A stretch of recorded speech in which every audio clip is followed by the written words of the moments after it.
I'm Liz Brown Swanson. Welcome to RPV City Talk on the Road. I'm with the great mayor of Rancho Palos Verdes, Mayor Dave Bradley. This is our first show of the new year since you were named mayor back in December, so welcome back. Thank you very much. It's great to be here.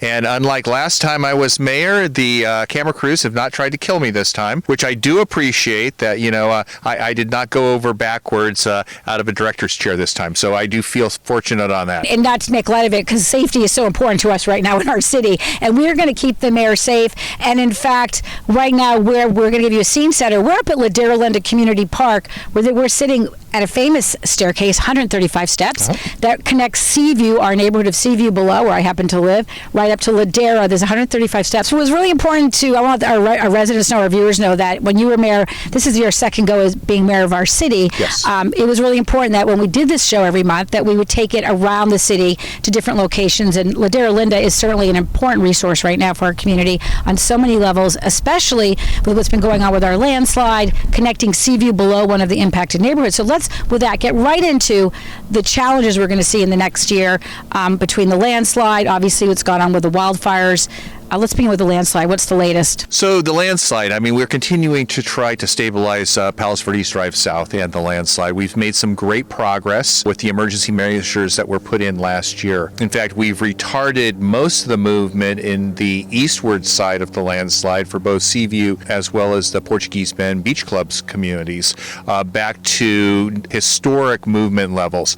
And that's with the deep dewatering wells, some of the filling in of the fissures, and some of the other treatments that we've done. So we've had some great success there. We're continuing to look at, in fact, on the City Council meeting on the 21st, we're going to have a comprehensive report on the landslide remediation, the current status, what we've done to date, what we've spent to date, and the emergency things that we need to continue on, and then a long-term plan for what really is the holistic package to retard the landslide to manageable numbers.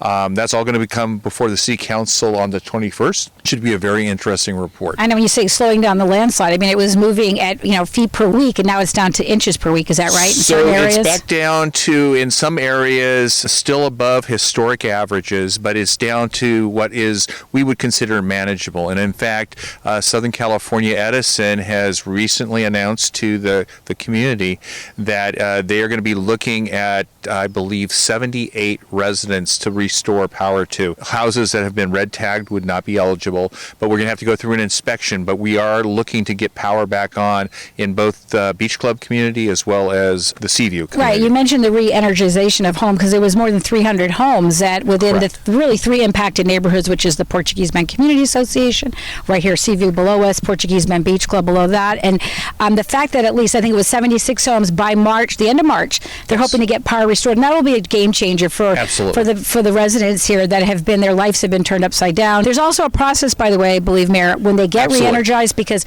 you're going to get inspected by the city. Is that right? So the city has to come in and inspect each one of the homes, and then we'll turn over those inspection reports to SoCal Edison to show that any modifications that have been done since power was removed are up to code, that they are all permitted, and then we will certify that those homes are ready to be re-energized in a safe manner. It's exciting to be able to bring power and work with SoCal Edison to get the power back. It's been something that we've really been pushing on SoCal Edison on since the power was turned off last summer. Yes, and this is positive news after, it's been over a year since our city declared a state of emergency because of the accelerated land movement, started because of the unprecedented rains as well.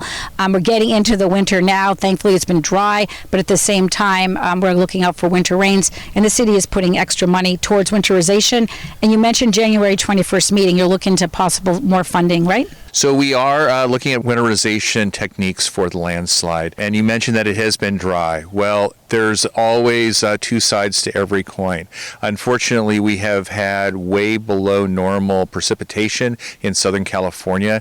And 2 weeks ago now is ancient history. I was up with the Mayor Pro Tem as well as our city manager up in Sacramento on Monday, Tuesday, and Wednesday of last week, trying to come up with resources to be able to get help with the landslide. Unfortunately, that's when the Palisades and the Altadena fires occurred. So unfortunately, that's the downside of no rain, that we are in a ultra dry season right now. And to that, now our residents have turned to what are we doing about wildfires? There will be a report on the 21st City Council meeting as well, but we're continuing with fuel modification, brush removal on all city properties, working with the Los Angeles County Fire Department on defendable spaces around folks' homes. A couple years ago, there was a big push to limit the combustibles around everyone's home. I think people now are really taking that to heart after they saw the epic destruction in Altadena and Pacific Palisades, just block after block of houses that have just been laid waste. I mean, it looks like a war zone in some of these areas. My heart just goes out to our friends and neighbors up in Los Angeles County on what happened. With the LA wildfires and the windstorms and all of that. And we were saying before we got on the show, people in the landslide impacted areas are feeling is such a challenge and difficult. And then when you see what went on with the wildfires, where people had thousands of properties and structures were destroyed, and now, like you said, the funding, like what's going to get prioritized? It's hard enough getting our federal dollars here. This landslide's cost our city tens of millions of dollars, and on that, and to get the money now filtered into here when you have the other causes going on. But we do want to mention there was the city's voluntary buyout program back on the landslide and scenario. That is continuing. That where there's 20 red tagged homes that applied for this money that the city will be buying out. So we had 83 properties apply. All of the red tag homes applied, and all of the yellow tag homes applied. Unfortunately, the $42 million that we received through FEMA for this program is not going to be able to take care of everyone that was interested in the program, nor get through all the yellow tagged homes. But we are prioritizing the homes that have been the most affected and be able to help those residents, and also take that stock off the market and turn it into perpetual open space, so we don't get into this situation in the future. So these are the homes that, were on shear lines where they have literally been cut in half. Right. And when it comes to the impacted neighborhoods, Portuguese Bend Community Association, they are not having power restored at this point. That's the most challenging area where the movement is. Is that Unfortunately correct? Not, because the west side is still moving faster than the east side is. So the west side has been retarded. So it is retarded about an order of magnitude, but it is still above historic averages, and it's still above what SoCal Edison believes is safe to re-energize the power infrastructure. We are working with SoCal Edison. We are trying to push them as much as possible to accelerate that and put into place technologies and techniques that would be more forgiving to land movement, but we're just not there yet. Right. But we're continuing to push. Didn't you meet with the CEO, president of Stephen We met with the Powell? president of SoCal Edison last week. Yes. And that's when they announced to us that they were going to start the re-energization program for Beach Club as well as Seaview. We continue to push. The other thing is right now, all of the city infrastructure for the deep dewatering wells, our sewer lift pumps, all are being fed by generators, which is costing the city about $10,000 per month per site to be able to provide electricity to run that infrastructure. We are very motivated to get back on for the city to be able to mitigate those costs as well. Right. Here we are, the beginning of 2025, after dealing with the landslide crisis for the last year. As the mayor, are you optimistic where we're heading? I mean, the community has really come together. Here we are at Ladera Linda. Every Wednesday they had Mend the Bend, which were, having dinner for people that were impacted. It'll start up again later this month. Yep. They're going to continue on with that. So go on to, you can check in with, I know it's between the CHOA, the homeowners organization, the Rotary, right. Everybody's stepping in to help.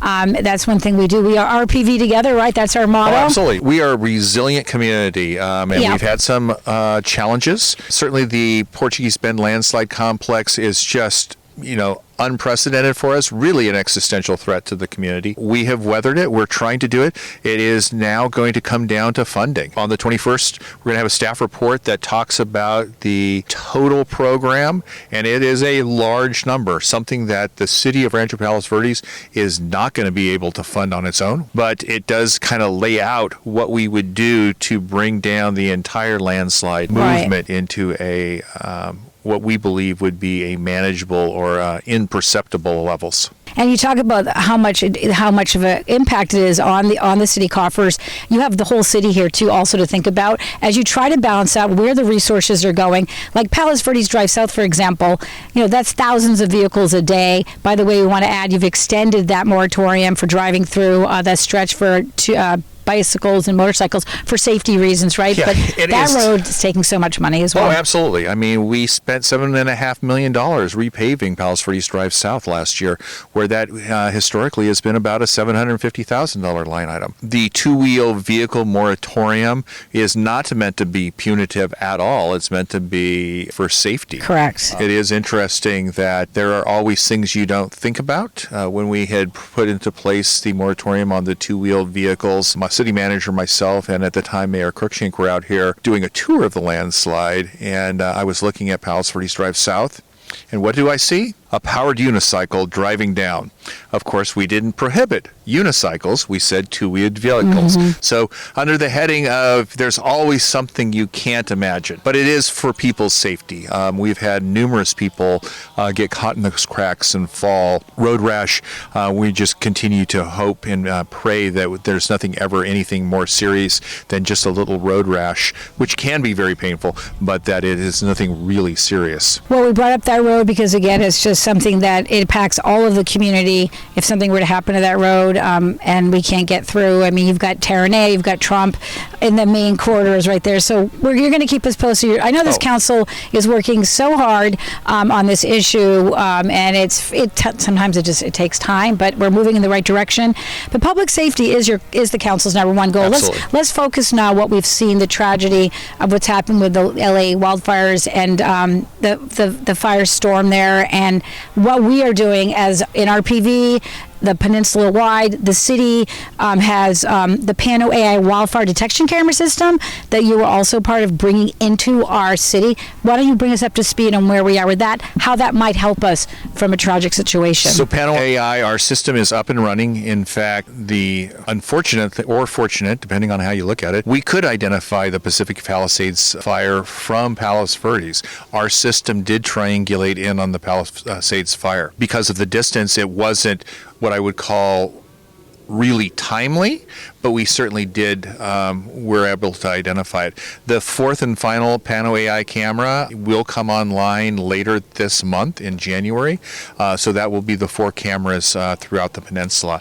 It is a great system to identify, for our first responders, early identification of a potential fire, to be able to jump on it early, because when you're in a high wind zone area and you're seeing the Venturi effect coming through the canyons, response times is the number one way to prevent loss of life and loss of property. So we're continuing to do that. We're doing fuel modification throughout the city. The GOAT program is alive and well. We are deploying the GOATs throughout the city to try to continue to do fuel modification and fuel reduction on city-owned property. We're working with the resident associations as well as to help implement those guidelines from the Los Angeles County Fire Department on the a defendable space around folks' houses and in the canyons, and then also working with LA County Sheriff as well as LA County Fire for evacuations. One of the lessons learned for LA County was we had some erroneous alerts because of some software challenges. Those have been identified. I believe those are in work to get fixed so we don't get a LA County-wide alert to get ready to evacuate, and they will be back to what was intended, which is very targeted tactical alerts for folks to know in the know your zone on where to evacuate. So the Pano AI wildfire camera system, you said we have 3 of the 4. The 4th camera is going to be installed, and that was through a state grant, right? With it was a state grant. Assemblymember Marisucci was able to get that through the California State Legislature and get us funding as emergency funds to be able to deploy that camera. So we are very appreciative to the assembly member for that, and we're just about to finish the full implementation. Yes, and of course, I mean, we are a high fire hazard severity zone, Southern California. That's just what happens in our life here. And I'm just wondering at this point, one of the questions that came up, which lessons learned, which we watch from what happened with the Pacific Palisades, is water supply, water pressure, how that was, it got with, hydrants weren't running. So what about the water supply for right here on the peninsula in RPV if we were ever hit with a situation like that? So we have a robust water supply here. There have been questions about the Rolling Hills Reservoir. Why is that not full? That's actually not a reservoir for fire suppression. That's a reservoir for drinking water. That's why there's a membrane over the top of it. It is a drinking water reservoir. It is under repair right now, so even though you would never see if it was filled or not, because that membrane is over the top of it, it's currently not filled, and that is by the Metropolitan Water District that actually runs it. But we do have a robust water supply here. Up at City Hall, we have the emergency water bin. It's a helipad or helipad? Right next to the helipad, yes, which gets filled up, and then a helicopter comes over, puts its snorkel in it, siphons the water up, goes off. The next helicopter, by the time it gets there, that bin would be refilled. So it is a filling station to allow aerial water drops throughout the area. Right, and of course we had Cal Water's water reliability project. That pipeline went in during COVID, again to assure that we're going to have proper water supply right here to Palos Verdes. So I'm confident right now that we do have a resilient water supply. Now, that being said, you can never say always, and it always depends on how many and how much utilization on any water supply. No water supply is completely endless, and no water supply can absorb all the water drops by multiple people trying to siphon off the water at the same time. So we continue to look at it, and we're continuing to work with LA County to make sure that the water supply is as resilient as it can be. And make sure you know your zone. That is probably the best place to be able to get information for when to evacuate, when to get ready to evacuate, if we ever are in a position, hopefully never have to use it, but in a position like we saw some of our friends and neighbors up in the Pacific Palisades. Right, between the Know Your Zone, the Alert South Bay, these are all great platforms to go on. We all have to do our part because if you help to make sure that you've got done what you need, got your go bags packed, things like that, do what you need to keep yourself safe and protected, then you're going to be able to help your neighbor as well. Absolutely. And I can't stress enough, and you just brought it up, Liz, we have to help ourselves. So there is nothing that is going to help more than the defendable space around your own home. Make sure that your home has been fire and your yard has been fire hardened. The city can do only so much, but make sure that you don't have overhanging limbs of your property, that your roof doesn't have areas that embers could get up underneath your eaves and into the house. Make sure that you have done weed control. Many of our properties are large, and that there are bushes and grass grows on many of our properties. Make sure that that's all taken care of in a timely manner. So helping yourself is the biggest help for our community. Exactly. And you can always, we always talk about our city's website, rpvc.gov. There's so much information about emergency preparedness, ready, set, go, all of that you can click on. You can get to these links. Of course, you can sign up for alerts as also to find out whether it's landslide movement or fire watch. So, do that and do what you need to do. But pack that go bag, get your prescriptions organized, your important documents, know where all that is. And as we sadly witnessed with what happened in Pacific Palisades and the LA fires was now, that how many people just didn't, you're just you're all of a sudden you just never think it's going to happen. That's true. That's the thing. We all, stuff can be replaced. Yes. And there were some tragic stories of some people that stayed after the evacuation order and perished, which is just tragic. Some people want to try to do more than is actually possible and resist evacuation. No piece of property is worth dying for. At least that's my opinion. Yes, and just thanks for what you're doing as our city leaders, working with our staff to help our residents stay safe. We're going to move on. This is our first show of the year, so I want to hear a little bit more about your vision as mayor as we go into 2025 goals. I know one of the big things is you want to help our city obtain or lease out the Coast Guard properties and the famous lighthouse, Battery Barn. So just expand on that as one of your goals and a little bit more about what you would like to see happen this year. Some of my major goals, certainly it was establishing a long-term plan for Portuguese Bend and Palos Verdes Drive South stabilization. Along with that is a long-term plan for what we're going to do with the Civic Center redevelopment. There's some aspects of the Civic Center property that we have that has some deed encumbrances on it where we're going to have to go forth and put some emergency response infrastructure in there, and we got to figure out how to do that to make sure we're compliant with the deed restrictions. Part of that is also working with the Coast Guard to get some of the excess property turned over to the city.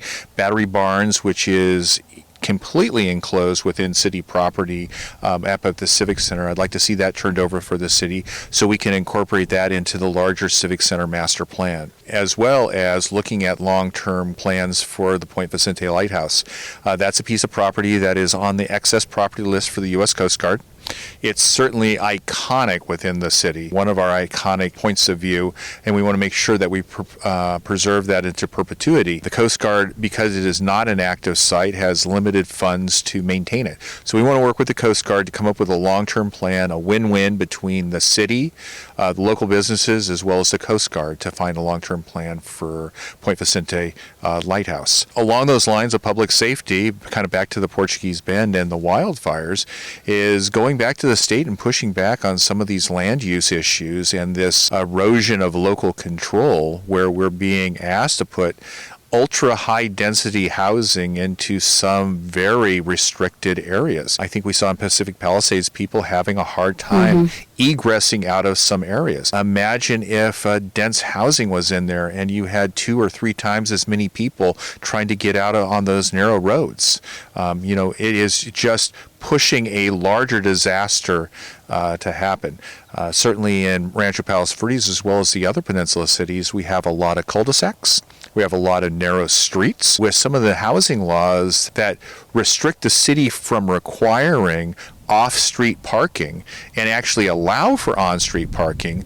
Those visions that you saw in Pacific Palisades of LA County Fire using a bulldozer to bulldoze people's cars off the road because they needed to get access, we're going to see more and more of that, which is just a disaster waiting for a place to happen. So I met with the other mayors of the Palos Verdes cities earlier this week. We're all talking about how to get together and try to bring some sense to Sacramento and make sure that we're not doing anything that is absolutely stupid and being forced to do it by statute from the state. Of course, the city already, you as a community, we appealed the numbers that they were asking with our housing element, saying this is not safe in a high fire hazard zone. So maybe this, like you say, will be a wake-up call.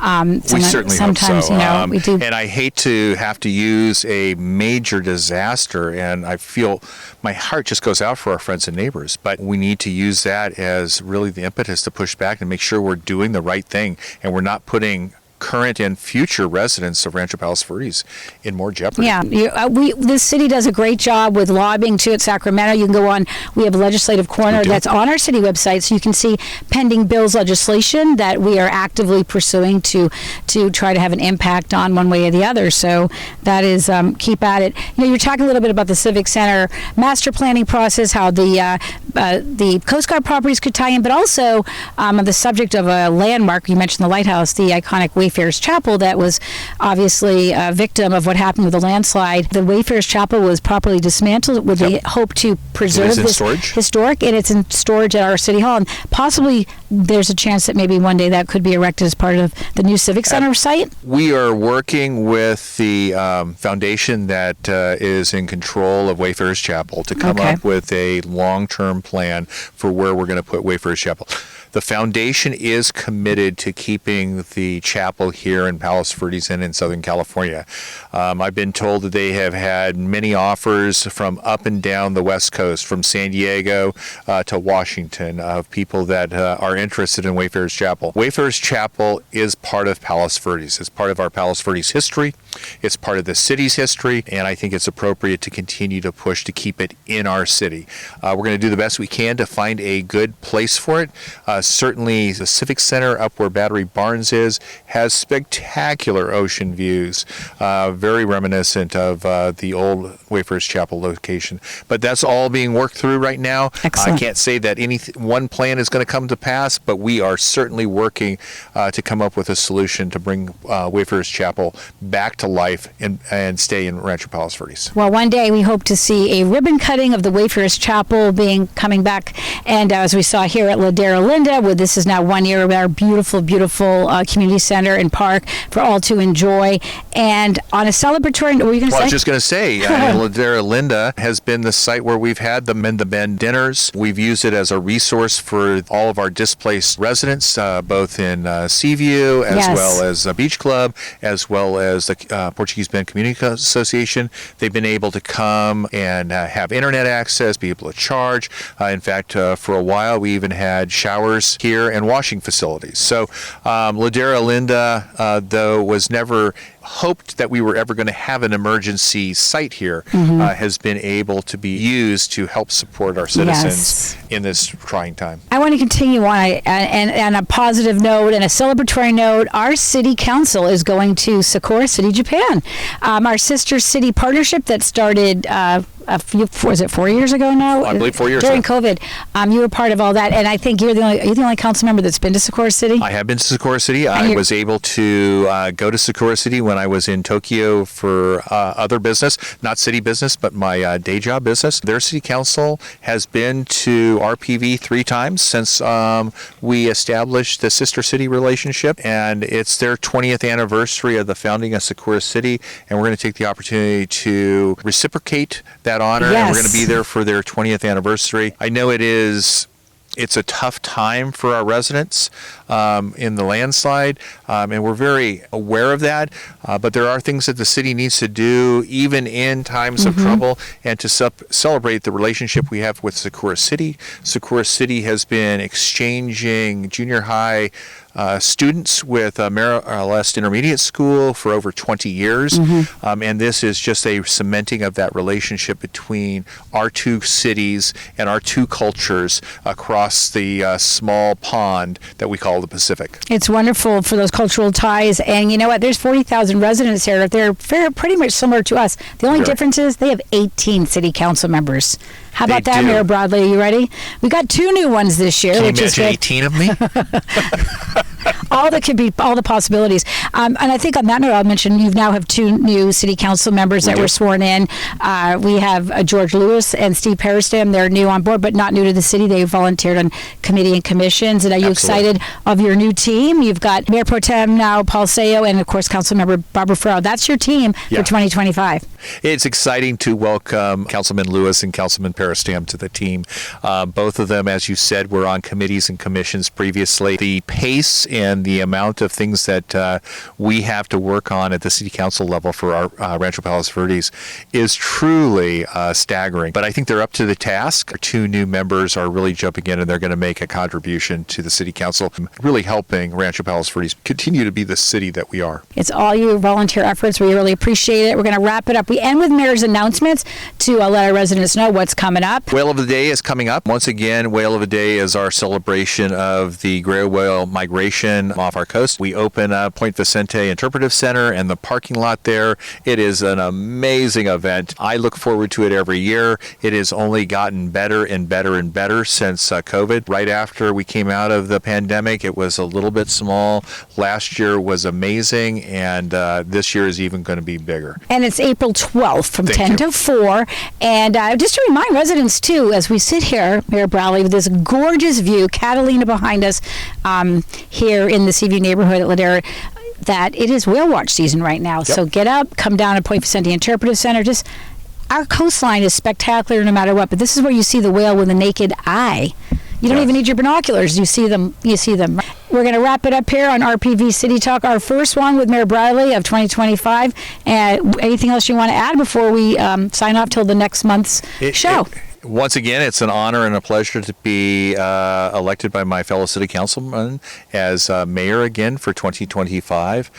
We have a lot of challenges in front of us this year. Portuguese Bend, wildfire remediation, figuring out what to do with Point Vicente, housing. But I think we're up to the task. We're going to get it done. Rancho Palos Verdes is a wonderfully resilient city, and I think we're going to have a great 2025. Well, thank you, Mayor Bradley, for all you do. We're going to wrap it up here on RPV City Talk. I'm Liz Brown Swanson, and remember, we are RPV together.